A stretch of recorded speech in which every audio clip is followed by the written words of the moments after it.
नमस्कार दोस्तों। आज का टॉपिक है इंडियन हिस्ट्री यानी भारतीय इतिहास। कुल 10 सवाल हैं, हर सही आंसर पर 1 मार्क मिलेगा। अपना फाइनल स्कोर कमेंट सेक्शन में जरूर मेंशन कीजिए कितने आउट ऑफ 10 सही हुए। चलिए शुरू करते हैं। अब आता है सवाल नंबर 1। एंसर्ट के अनुसार खादिर बेट कच्छ के रण में स्थित हड़प्पा नगर धोलावीरा असामान्य रूप से कितने भागों में विभाजित था। अब देखिए चारों option. Option A 2, option B 3, option C 4, option D 5। आपके पास 10 सेकंड्स हैं, सोचिए और सही आंसर चुनिए।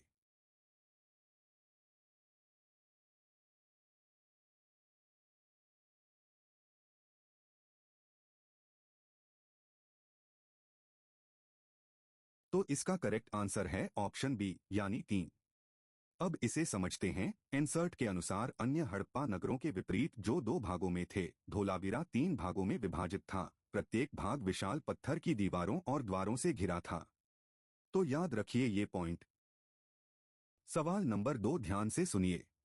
एंसर्ट में उल्लिखित वेनिशियन महिला लेखिका कसांद्रा फेडिल 1465 से 1558 किन 2 शास्त्रीय भाषाओं में प्रवीणता के लिए प्रसिद्ध थीं। अब देखिए चारों ऑप्शन। ऑप्शन ए फ्रेंच और इतालवी, ऑप्शन बी हिब्रू और अरबी, ऑप्शन सी फारसी और संस्कृत, ऑप्शन डी ग्रीक और लैटिन। आपके पास 10 सेकंड्स हैं, सोचिए और सही आंसर चुनिए।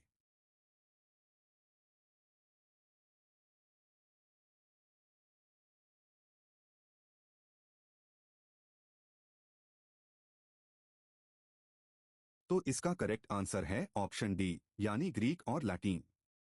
अब इसे समझते हैं। एंसर्ट के अनुसार फेडिल ग्रीक और लैटिन में प्रवीणता के लिए प्रसिद्ध थीं और पदुआ विश्वविद्यालय में भाषण देने के लिए आमंत्रित की गई थीं। तो याद रखिए ये पॉइंट।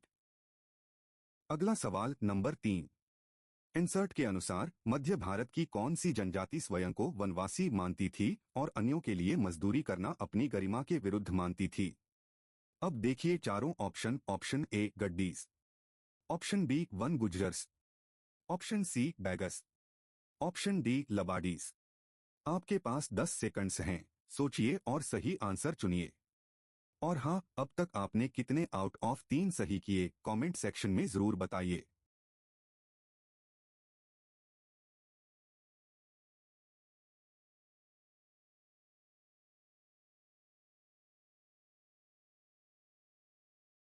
तो इसका करेक्ट आंसर है ऑप्शन सी यानी बैगस।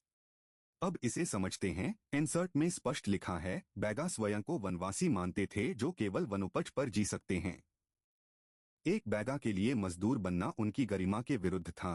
तो याद रखिए ये पॉइंट। देखिए सवाल नंबर 4। इंसर्ट के अनुसार चीनी कम्युनिस्ट पार्टी सीसीपी की स्थापना रूसी क्रांति के शीघ्र बाद किस वर्ष हुई।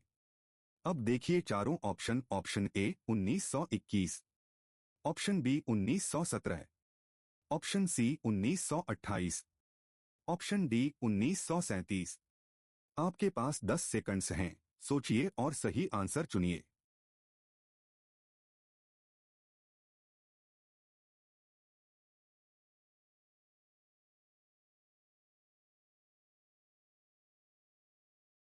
तो इसका करेक्ट आंसर है ऑप्शन ए यानी 1921। अब इसे समझते हैं। इंसर्ट के अनुसार सीसीपी की स्थापना 1921 में हुई थी, जो रूसी क्रांति के शीघ्र बाद था। बाद में माओ जेडोंग एक प्रमुख सीसीपी नेता के रूप में उभरे जिन्होंने कृषकाधारित कार्यक्रम अपनाया। तो याद रखिए ये पॉइंट। चलिए सवाल नंबर 5 देखते हैं। इंसर्ट के अनुसार फ्रांस में कैथीड्रल्स नामक विशाल चर्चों का निर्माण किस शताब्दी से प्रारंभ हुआ, जिनके आसपास छोटे नगर विकसित हुए। अब देखिए चारों ऑप्शन। ऑप्शन ए 10वीं शताब्दी, ऑप्शन बी 11वीं शताब्दी, ऑप्शन सी 13वीं शताब्दी, ऑप्शन डी 12वीं शताब्दी। आपके पास 10 सेकंड्स हैं, सोचिए और सही आंसर चुनिए।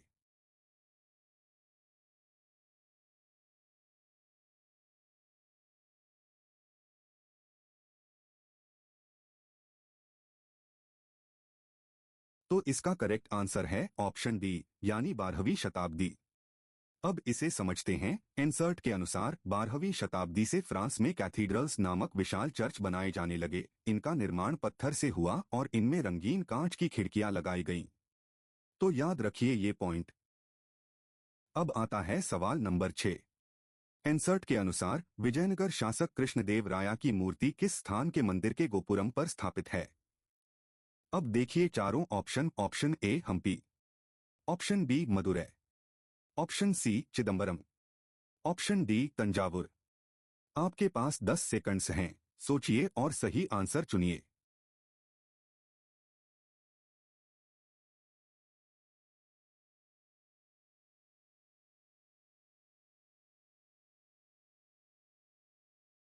तो इसका करेक्ट आंसर है ऑप्शन सी यानी चिदम्बरम। अब इसे समझते हैं। इंसर्ट के अनुसार कृष्णदेव राया की मूर्ति तमिलनाडु के चिदम्बरम मंदिर के गोपुरम पर स्थापित है। शासक स्वयं को इसी रूप में प्रस्तुत करना चाहता था। तो याद रखिए ये पॉइंट। सवाल नंबर 7 ध्यान से सुनिए। इंसर्ट के अनुसार फ्रांस के 1791 के संविधान में एक्टिव सिटीजन्स मतदान के अधिकारी की आयु न्यूनतम कितनी निर्धारित थी? अब देखिए चारों ऑप्शन। ऑप्शन ए 18 वर्ष, ऑप्शन बी 21 वर्ष, ऑप्शन सी 25 वर्ष, ऑप्शन डी 30 वर्ष। आपके पास 10 सेकंड्स हैं, सोचिए और सही आंसर चुनिए। और हाँ, अब तक आपने कितने आउट ऑफ 7 सही किए कमेंट सेक्शन में जरूर बताइए।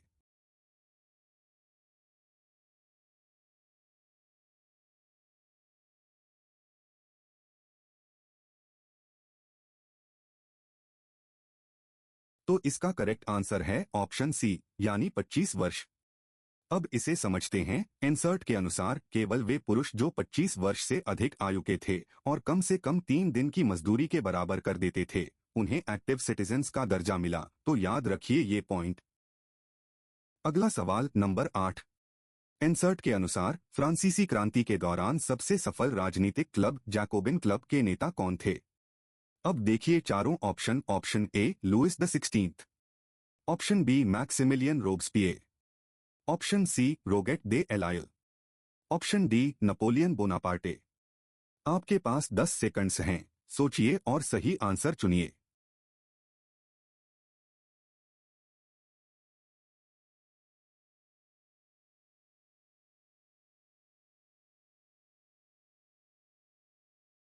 तो इसका करेक्ट आंसर है ऑप्शन बी यानी मैक्सिमिलियन रोब्सपियर।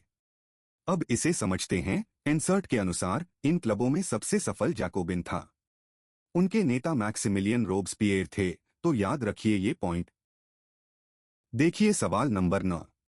इंसर्ट के अनुसार किस दशक तक भारतीयों द्वारा पहने जाने वाले लगभग 2/3 सूती वस्त्र ब्रिटेन में निर्मित कपड़े से बने थे? अब देखिए चारों option. Option A 1830 s, option B 1850 s, option C 1870 s, option D 1880 s. आपके पास 10 सेकंड्स हैं, सोचिए और सही आंसर चुनिए।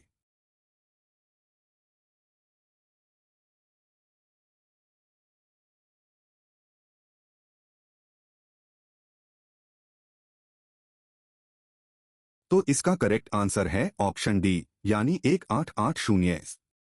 अब इसे समझते हैं। इंसर्ट के अनुसार 1880 के दशक तक भारतीयों के 2/3 सूती वस्त्र ब्रिटेन में बने कपड़े से थे। इसने भारतीय कातने व बुनने वालों को तबाह किया। तो याद रखिए ये पॉइंट। चलिए सवाल नंबर 10 देखते हैं। इंसर्ट के अनुसार कबीर की रचनाओं के 3 प्रमुख संग्रहों में से एक कबीर ग्रंथावली किस परंपरा क्षेत्र से संबद्ध है?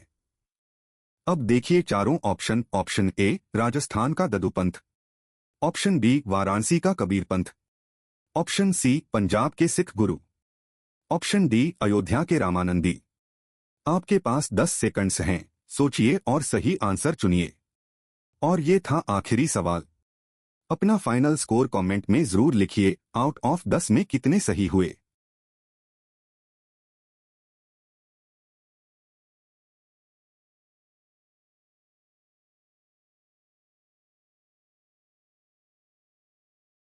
तो इसका करेक्ट आंसर है ऑप्शन ए यानी राजस्थान का ददुपंथ।